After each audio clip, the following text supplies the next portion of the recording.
Hello everyone. आज हम लोग देखेंगे भारत के मिट्टी को। भारत में जो जो जो मिट्टी है उसको देखेंगे। देखिए, भारत जो है, जो भारतीय कृषि अनुसंधान परिषद है, आईसीएआर, इसके अनुसार भारत में 8 प्रकार की मिट्टियां पाई जाती है। ये आईसीएआर के अनुसार 1956 में ये एक्ट आया था। इसके अनुसार भारत में कुल 8 मिट्टियां हैं। तो उन्हीं के बारे में जानेंगे कि कहाँ है। इस मैप पे हम लोग देखेंगे कि उसका लोकेशन क्या है, कौन सा मिट्टी कहाँ है और उसका लोकेशन क्या है। जब अगला स्लाइड हम लोग जाएंगे तो उसमें देखेंगे कि उसकी विशेषताएं क्या है। देखिए, यहाँ पे जो मिट्टी है, ये देखिए मिट्टी बहुत दूर में फैला हुआ है। इसका नाम जलोढ़ है। ये एलुवियल सॉइल कहते हैं इसको। तो वही है, ये जलोढ़ है। ये जलोढ़ मृदा है। इसके बाद देखिए, ये जो लाल कलर का है तो ये लाल पीली कहलाता है। इसके बाद जो हरा वाला है तो ये देखेंगे कि यहाँ पे वन ही वन है। तो ये जो है फॉरेस्ट एंड माउंटेन, ये कह सकते हैं वनीय मृदा। और क्या कह सकते हैं इसको, पर्वतीय मृदा। तो ये दो मृदा यहाँ पे है। इसके बाद जब देखेंगे इसको, ये ब्लैक है, मतलब काली मिट्टी है, काली मिट्टी। इसके बाद देखेंगे कि ये ब्लू वाला जो केरल के तट पर देखते हैं, ये लेटेराइट है, ये लेटेराइट मिट्टी है। इसके बाद जो ये मिट्टी देखते हैं शुष्क या मरुस्थलीय है, ये मरुस्थलीय है। इसके बाद छोटे छोटे जैसे देखिएगा, यहाँ पे जो ये डेल्टा वाला भाग है तो यहाँ पे पीट मृदा पाया जाता है।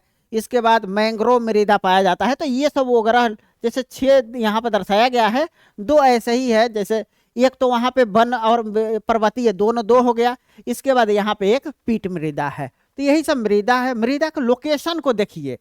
देखिए, अगर पर्वतीय पूछता है तो आप इधर नहीं सोचेंगे, पर्वत जहां भी होगा वहीं पे सोचेंगे। तो ये जम्मू कश्मीर, लद्दाख, हिमाचल प्रदेश, उत्तराखंड, इधर अरुणाचल प्रदेश, सिक्किम, ये सब अवस्थिति है पर्वतीय मृदा का। तो अगर पर्वतीय मृदा पूछता है तो कहाँ हम लोग सोचेंगे, हम लोग सोचेंगे कि ये जो मृदा है होगा पर्वतों पे। इसके बाद वनीय मृदा भी जब पूछता है तो पर्वत पर देखते हैं कि बहुत सारे जंगल होते हैं, पेड़ होते हैं। तो वनीय मृदा भी होता है तो इधर ही होगा। मतलब कि जो पर्वत के बर्फीले इलाके से जो ही नीचे आएंगे तो आपको वनीय मृदा दिखेगा। तो वनीय मृदा हो गया। जलोढ़ मृदा किधर होगा, तो जहाँ जो नदियां आती है ना, नदियां बनाती है, जो निक्षेप छोड़ती हैं, तो उसी से बनता है जलोढ़ मृदा। इसकी क्या क्या विशेषताएं हैं थोड़ा सा देखेंगे। पहले इसके लोकेशन को देखते हैं। तो देखिए, ये पंजाब हरियाणा होते हुए या गुजरात का कुछ पार्ट है, बिहार, उत्तर प्रदेश, वेस्ट बंगाल, ये असम तक फैला हुआ है ये जलोढ़ मृदा। इसके बाद मरुस्थलीय मृदा की बात करें तो ये मरुस्थलीय मृदा है। तो ये देखिए येलो वाला है। तो ये मरुस्थलीय, ये राजस्थान के पश्चिमी हिस्से में है।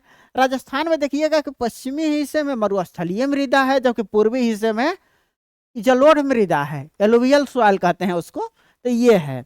इसके बाद देखते हैं, ये देखिए राजस्थान के कुछ पार्ट, महाराष्ट्र के कुछ पार्ट, मध्य प्रदेश के कुछ पार्ट, इधर में जो कर्नाटका के है, ये है काली मिट्टी। ये जो है काली मिट्टी यहाँ दर्शाया गया है, ये काली मिट्टी है। तो देख रहे हैं कि ये किन क्षेत्रों में फैला हुआ है। ये देखिए जो ब्लू वाला है, ये है लेटेराइट मिट्टी। ये जो है, ये एरिया है लेटेराइट मिट्टी का, ये यहाँ भी है, यहाँ भी है। तो ये लेटेराइट मिट्टी है। इसके बाद ये लाल देखते हैं, यहाँ यहाँ ये सब लाल जो इतना है, ये सब लाल है आपका, लाल एंड येलो मिट्टी कहलाती है। ये लाल एवं पीली मिट्टी है। तो ये है। इसके बाद ये जो तटीय इलाके पे देखते हैं हरा वाला, तो ये ही जलोढ़ मृदा यहाँ भी फैला हुआ है। तो जलोढ़ मृदा कहाँ कहाँ है, इसका लोकेशन क्या है, यही इंपॉर्टेंट है यहाँ कि इसका लोकेशन क्या है। जब अगले स्लाइड में हम लोग देखेंगे तो देखेंगे कि इसकी क्या क्या विशेषताएं हैं। अभी आप लोग देखिए कि इसका लोकेशन क्या है। देखिए लेटेराइट यहाँ भी है, यहाँ भी है, यहाँ भी है, यहाँ भी है, और इधर में भी है। ऐसे ही जो जलोढ़ मृदा देखते हैं तो देखिए ये असम से लेके ये पूर्वी घाट पूरा है। इसके बाद लाल एवं पीली देखते हैं तो लाल, देखिए रेड कलर कहाँ कहाँ तक है, ये पूरा तो यही है, इसका लोकेशन यही है, ये मृदा यहाँ यहाँ पे पाई जाती है। इसके बाद अब देखते हैं हम लोग मृदा को। मृदा में देखेंगे कि क्या क्या इसकी विशेषताएं हैं। देखिए, ये है लाल मिट्टी। ये लाल दिख रहा है, बहुत खूबसूरत देखने में लगता है, लेकिन ये अनउपजाऊ है। ये है लाल मिट्टी। लाल मिट्टी का हम लोग लोकेशन देख लिए हैं कि बहुत सारे भारत के जो है बहुत बड़े हिस्से पर फैला हुआ है। ये असल में होता क्या है कि फेरिक ऑक्साइड के कारण इसका रंग लाल होता है। और इसमें देखते हैं कि इसमें उर्वरता की कमी होती है, ये कम उपजाऊ होती है। इसीलिए देखेंगे कि यहाँ पे लाल जो मिट्टी होगी तो वहाँ पे मोटे अनाज वगैरह की खेती होती है केवल, क्योंकि यहाँ पे वो मिट्टी नहीं होती है जो उपजाने के लिए चाहिए। ये लाल होता है, इसमें लोहा पाया जाता है, वही लोहा है, ये फेरिक ऑक्साइड को लोहा कहते हैं। तो यही मिट्टी यहाँ पे पाया जाता है। इसका क्षेत्र देख चुके थे कि तमिलनाडु, तेलंगाना वगैरह, ये झारखंड तक जाता है। तो ये लाल मिट्टी का हो गया कि लाल मिट्टी क्या है, कैसे बनता है, इसमें क्या क्या फसलें हैं।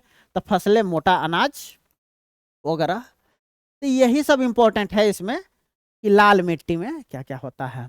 इसके बाद अगला मिट्टी जब हम लोग देखेंगे तो इसको देखिए, ये जो आपका मिट्टी है ये है ब्लैक मिट्टी, ये है काली मिट्टी, बिल्कुल काला है, काला मिट्टी, काली। तो ये काली मिट्टी कहाँ पाया जाता है? तो हम लोग देख रहे थे गुजरात, राजस्थान के दक्षिणी हिस्सा, मध्य प्रदेश के पश्चिमी, महाराष्ट्र और कर्नाटका, ये सब काली मिट्टी का है। ये काली मिट्टी जानते हैं, इसको कपासी मिट्टी भी कहते हैं। कपासी मिट्टी, ये जो होता है बेसाल्ट, जो चट्टानें होती है उसी के टूटने से, उसके विखंडन से ये बनता है। इसके बाद काली मिट्टी जो होता है, इसमें कपास की खेती तो होती ही होती है, इसमें मूंगफली होता है, मूंगफली। इसीलिए देखिए, देखेंगे कि गुजरात वगैरह में मूंगफली बहुत ज़्यादा होता है। इसके बाद इसमें मूंगफली के अलावा भी होता है गन्ना। तो ये सब के लिए इस मिट्टी को कहते हैं कि ये स्वतः जुताई हो जाती है इसकी, मतलब जब ही नमी पाया जाता है ना तो ये मिट्टी जल्दी ही घुल जाती है। तो यही मिट्टी है। ये मिट्टी जो है भारत के बड़े हिस्से में यह भी मिट्टी फैली होती है। तो अगला मिट्टी हम लोग देखते हैं कि क्या है। अगला मिट्टी देखेंगे, ये देखिए, ये है अपना जलोढ़ मृदा। ये बहुत इंपॉर्टेंट है, जलोढ़ मृदा। जलोढ़ मिट्टी जो है ये देखेंगे गंगा, यमुना, इधर से ब्रह्मपुत्रा, उधर सिंधु मतलब सतलज का जो इलाका है ये सब में फैला हुआ है। तो ये बिहार हुआ, उत्तर प्रदेश हुआ, पंजाब हुआ, हरियाणा हुआ, गुजरात के कुछ क्षेत्र, राजस्थान के कुछ क्षेत्र, असम के क्षेत्र, वेस्ट बंगाल के क्षेत्र, ये सब में आते हैं। ये सबसे उपजाऊ है। ये क्या है? सबसे उपजाऊ है। इसके बाद देखेंगे इसमें, इस मिट्टी में कि ये मिट्टी दो प्रकार की होती है। एक तो इसको खादर कहते हैं, एक इसको बांगर कहते हैं। तो जो सूखा रहता है, जिसमें जल भराव प्रत्येक साल नहीं होता है, तो वो बांगर हो गया। और जिसमें जल भराव हर साल होता है जल भराव हर साल होता है तो वो खादर होता है। इसको खादर को नवीन जलोढ़ मिट्टी भी कहा जाता है। क्वेश्चन ऐसे भी पूछते हैं कि नवीन जलोढ़ मिट्टी कौन सी है, तो ये खादर है। जबकि पुरानी जलोढ़ कौन सी है? बांगर। इसमें क्या होता है, ये एरिया हम लोग देख चुके हैं।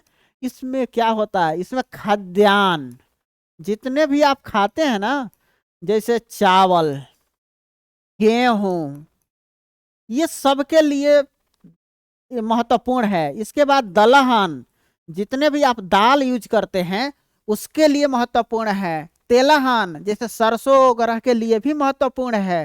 तो ये खाद्यान्न की दृष्टि से बहुत महत्वपूर्ण मिट्टी है। ये मिट्टी जो है भारत के 40% भाग पे फैला हुआ है। हम लोग देख रहे थे कि कितने दूर में जलोढ़ मिट्टी का एरिया था, ये 40% भाग पे फैला हुआ है। इसके बाद आता है काली मिट्टी का क्षेत्र आता है, फिर लाल पीली का आता है, तो वगैरह वगैरह, यही मिट्टी है जलोढ़ का। इसके बाद हम लोग देखेंगे अगला मिट्टी, ये देखिए मरुस्थलीय मिट्टी है। मरुस्थलीय मिट्टी ये मरुस्थल में होगा। जो राजस्थान का पश्चिमी इलाका देखते हैं वही मरुस्थलीय मिट्टी है। तो ये देखिए यहाँ बालू ही बालू है। ये बालू कहाँ से आया? ऐसा माना जाता है कि जो राजस्थान का इलाका है कभी समुद्र हुआ करता था, इसीलिए देखिएगा कि यहाँ पे नमकीन झीलें पाई जाती है।